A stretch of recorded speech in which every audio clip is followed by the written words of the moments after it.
దేవుడు ఆశీర్వాదం ప్రజల ధైర్యంతో కేసీఆర్ గారు పట్టు వదలకుండా విశ్వాసం కోల్పోకుండా కమిట్మెంట్తో కన్విక్షన్తో ముందుకు నడుస్తూ పోయినారు. ఉద్యమ బాటను వీడితే రాళ్లతో కొట్టి చంపండి నన్ను అనే అధికారం ఇచ్చిన నాయకుడు, అనే నినాదం ఇచ్చిన నాయకుడు భారతదేశ చరిత్రలో కేసీఆర్ తప్ప ఎవరు లేరు. ఆంధ్రప్రదేశ్ నుంచి పోతున్నా తిరిగి తెలంగాణలోనే కాలు పెడతా అనే దమ్మున్న నాయకుడు ఒక్క కేసీఆర్ తప్ప భారతదేశంలో ఎవరు మనకు కనబడలేదు. విశ్వాసానికి విశ్వరూపం కేసీఆర్.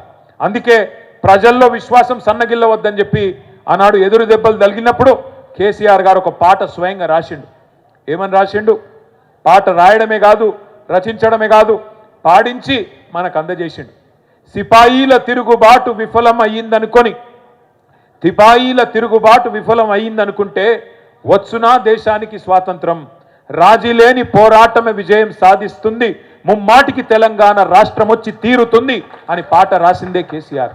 అట్లా తన రచనతో, తన గలంతో, తన కలంతో ఉద్యమానికి ఊపిరిలూది తాను విశ్వాసంతో ఉంటే సరిపోదు, ప్రజలు కూడా నమ్మకం కోల్పోవద్దని చెప్పి విశ్వాసాన్ని నిరంతరం నూరిపోసింది కేసీఆర్ నాయకత్వం.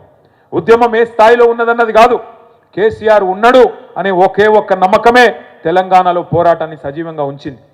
పడిపోయింది, పని అయిపోయింది అనుకున్న ప్రతిసారి ఉద్యమాన్ని ఉవ్వెత్తున ఒక ఫీనిక్స్ పక్షిలాగా అంబరాన్ని చుంబించే విధంగా ముందుకు తీసుకొని పోయింది కేసీఆర్ నాయకత్వం.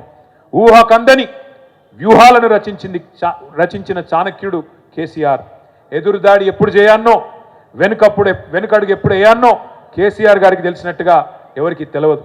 ఇలా కొంతమంది అనుకుంటున్నారు కేసీఆర్ గారు సంవత్సరంన్నర నుంచి కనబడతలేడు, వినబడతలేడు, మాట్లాడతలేడని. నేను వాళ్ళకు గుర్తు చేస్తున్నా, గోడకు ఏలాడదీసిన తుపాకీ కూడా సైలెంట్గానే ఉంటుంది, కానీ తీసినప్పుడు దాని కథ తెలుస్తుంది.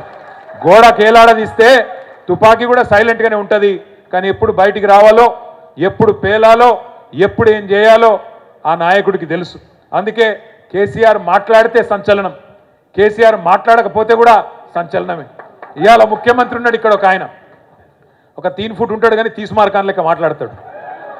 ఆయన పెద్ద పెద్ద మాటలు మాట్లాడుతున్నాడు. నేను ఒక్కటే అడుగుతున్నా, 2 ఏళ్లలో ఒక్క ఉపన్యాసం చెప్పినావా కేసీఆర్ పేరు చెప్పకుండా? నీ పేరు ఒక్కసారైనా తీసుకున్నాడా కేసీఆర్? 2 ఏళ్లలో ఒక్కసారి తీసుకున్నాడా కేసీఆర్ నీ పేరు? ఒక గది నీ స్థాయి, ఒక గది కేసీఆర్ స్థాయి. అందుకే నేను చెప్తున్నా, నాయకుడు ఎప్పుడు నాయకుడే, అర్భకుడు ఎప్పుడు అర్భకుడే. మనం ఫరక్ పడేది ఏం లేదు. ఇట్లా మాట్లాడితే మళ్ళీ నాకు పొగరంటారు. ఏం చేయాలి? ఉన్నది ఉన్నట్టు చెప్తే అదో బాధ. నాయకుడిని నాయకుడేనే అంటారు, అర్భకుడిని అర్భకుడే అంటారు. నువ్వు ఎన్ని పిల్లి మొగ్గలేసినా, ఎన్ని కుప్పిగంతులేసినా అవి హనుమంతుని ముందు కుప్పిగంతులు అయితే తప్ప నీతోను ఊది గాలది, పీరి లేవది. ఏం చేసుకుంటావో చేసుకోపో. ఇంకొక మాట కూడా నేను చెప్తున్నా, ఇలా చరిత్ర చెరిపేస్తే చెరిగిపోయేది కాదు. 1 మిలియన్ మార్చ్, ఒక సాగర హారం, ఒక సకల జనుల సమ్మె, ఒక వంట వార్పు, ఆధునిక ప్రపంచం ఎన్నడూ చూడని అపురూపమైన పోరాటాలు ఎన్నో కేసీఆర్ గారు మనకు పరిచయం చేశారు.